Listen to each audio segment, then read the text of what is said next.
அதை தான் நம்ம சரி பண்ணணும். நம்மளுடைய குடலை சரி பண்ணணும். இதுதான் இந்த நோய்க்கான ஒரு முற்றிலுமான தீர்வு.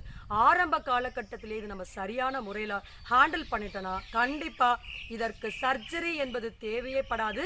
வெரிகோஸ்னால பிற்காலத்தில் ஏற்படக்கூடிய சிறுநீரக சம்பந்தப்பட்ட பாதிப்புகளையும் இதயம் சம்பந்தப்பட்ட பாதிப்புகளையும் மேலும் வலிகள் அதிகமாகக்கூடிய பிரச்சனையையும் முற்றிலுமாக நாம் தடுத்து வீட்டில் இருந்த மாதிரி நிறுத்த முடியும். அதற்கான சிம்பிளான ஸ்டெப்ஸ் பற்றி தான் இப்போ நம்ம வரிசையாக பார்க்க போகிறோம்.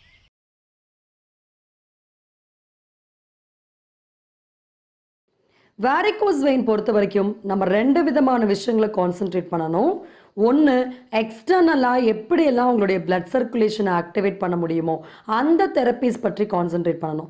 அடுத்த விஷயம், அவங்களுடைய இன்டர்னலான ஃபுட் ஹேபிட்ஸ், அவங்க இன்டர்னலான ரத்தத்தை சுத்தப்படுத்தக்கூடிய விஷயங்களை கான்சென்ட்ரேட் பண்ணணும்.